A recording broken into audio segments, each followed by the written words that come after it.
India great country అంటాడు, Modi best friend అని చెప్తాడు. టారిఫ్స్ విషయంలో చైనా కెనడాను హ్యాండిల్ చేసినట్లు భారత్ను చెయ్యం అని కూడా ప్రకటిస్తాడు.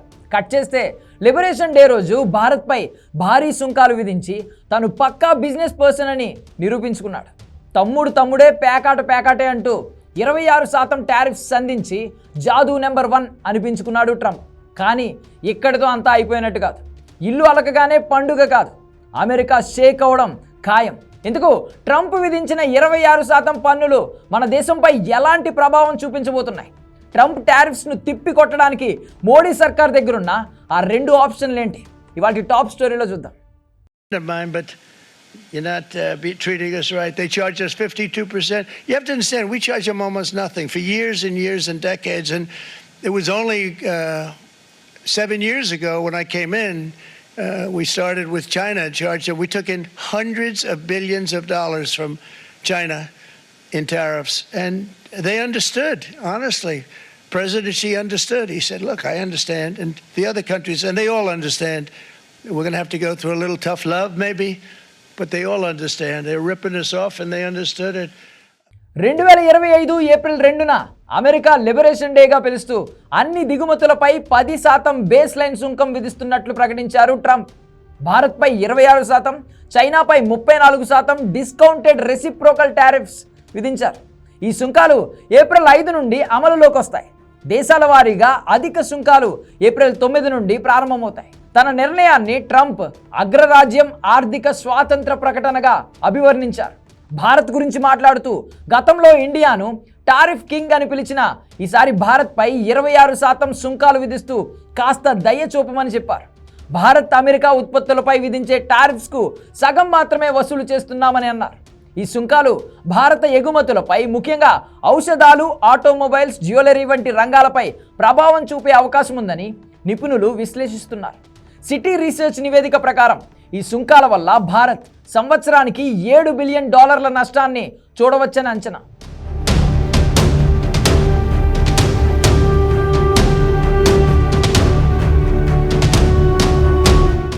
చైనాపై 34% సుంకాలు విధిస్తూ దాని ఆర్థిక విస్తరణను అడ్డుకోవడంతో పాటు అమెరికా కార్మికులను రక్షించడమే లక్ష్యమని ట్రంప్ చెప్పారు. అదనంగా చైనా ద్వారా చౌకగా దిగుమతి అయ్యే వస్తువులను నియంత్రించేందుకు డీ మినిమం లూప్ హోల్ను మూసివేసే ఆదేశాలపై ట్రంప్ సంతకం చేశారు. ఈ నిర్ణయం ప్రపంచ వాణిజ్యంలో అలజడి సృష్టించింది. యూరోపియన్ యూనియన్పై 20%, జపాన్పై 24%, యూకేపై 10% టారిఫ్స్ విధించారు. మరోవైపు ట్రంప్ టారిఫ్స్పై కేంద్ర వాణిజ్య శాఖ విశ్లేషణ ప్రారంభించింది. కేంద్ర ప్రభుత్వంలోని సీనియర్ అధికారి ట్రంప్ సుంకాలు మన దేశంపై ఎంత ప్రభావం ఉండవచ్చు అనే అంశాన్ని వాణిజ్య మంత్రిత్వ శాఖ విశ్లేషిస్తున్నట్లు తెలిపారు. 26% సుంకాలను తాము ఎదురుదెబ్బగా భావించడం లేదని పేర్కొన్నారు. అమెరికా పన్నులను తగ్గించుకోవడానికి ట్రంప్ విధించిన టారిఫ్ రూల్స్లోనే కీలక నిబంధన ఉంది. అమెరికా ఆందోళనలను ఏ దేశమైనా పరిష్కరించగలిగితే ఆ దేశంపై సుంకాల తగ్గింపును ట్రంప్ యంత్రాంగం పరిశీలిస్తారు. కాబట్టి ఇది మిశ్రమ ఫలితం మాత్రమే, ఎదురుదెబ్బ కాదని కేంద్ర ప్రభుత్వం చెబుతోంది.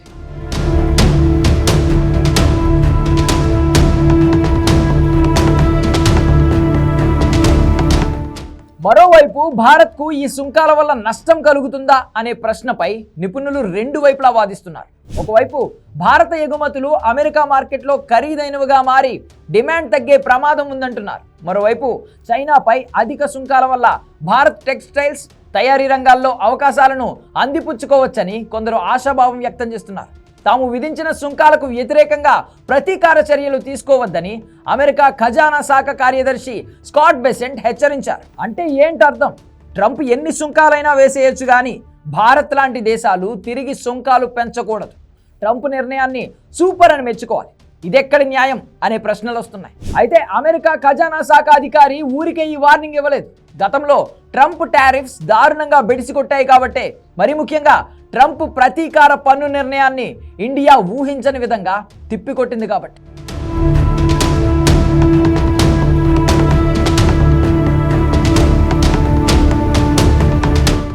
టారిఫ్స్ విషయంలో ట్రంప్ యాక్షన్ మొదలైంది ఇప్పుడు కాదు.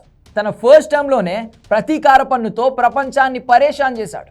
భారత ఆర్థిక వ్యవస్థకు కీలకమైన జనరలైజ్డ్ సిస్టమ్ ఆఫ్ ప్రిఫరెన్సెస్ హోదాను రద్దు చేసింది ట్రంపే. జర్నలైజ్డ్ సిస్టమ్ ఆఫ్ ప్రిఫరెన్సెస్ హోదాతో ఇతర దేశాలు అమెరికాకు ఎలాంటి సుంకం లేకుండా కొన్ని వస్తువులు ఎగుమతి చేయొచ్చు. కానీ భారత్ అధిక సుంకాలు విధించి అమెరికా మార్కెట్లకు తగిన యాక్సెస్ ఇవ్వడం లేదని ఆరోపిస్తూ జిఎస్పీ హోదాను రద్దు చేశారు ట్రంప్. దీనికి బదులుగా భారత్ కొన్ని రకాల వస్తువులపై సుంకాలను పెంచింది. భారత్ చర్యతో ట్రంప్కు అమెరికాలో బలమైన మద్దతుదారులైన గ్రామీణులపై తీవ్ర ప్రభావం పడింది. దీంతో ట్రంప్ తీసుకున్న నిర్ణయాన్ని ఆ దేశ చట్టసభలకు చెందిన ప్రతినిధులే తప్పుపట్టారు. ఇండియాకు జిఎస్పీ హోదా తొలగించడం ద్వారా ఆర్థికంగానే కాక ఉద్యోగాల విషయంలోనూ అమెరికా నష్టపోతుందని 44 మంది అమెరికన్ చట్టసభ్యులు వివరించారు. జిఎస్పీ హోదా రద్దుతో అధిక సుంకాలు వేసినప్పటికీ 2 నెలల్లో ఇండియా నుంచి 40% దిగుమతులు పెరిగినట్లు పేర్కొన్నారు. అంతేకాకుండా ఇవన్నీ గతంలో జిఎస్పీ అర్హత కలిగిన వస్తువులేనని వాపోయారు. ఈ పరిణామం అప్పట్లో ట్రంప్ను తీవ్రంగా ఉక్కిరిబిక్కిరి చేసింది. ఈ అనుభవంతోనే అమెరికా ఖజానా శాఖ అధికారి ట్రంప్ టారిఫ్స్పై ప్రతీకారానికి దిగొద్దని బెదిరిస్తున్నారు. ట్రంప్ టారిఫ్స్ విషయంలో భారత్ దగ్గరున్న రెండో ఆప్షన్ కూడా అదే. మరి మొదటి ఆప్షన్ ఏంటి అంటారా? ట్రంప్ పాలక వర్గంతో చర్చలు. అవి వర్కౌట్ కాకపోతే 2019 నాటి స్ట్రాటజీకి మళ్ళీ పదును పెట్టక తప్పదు.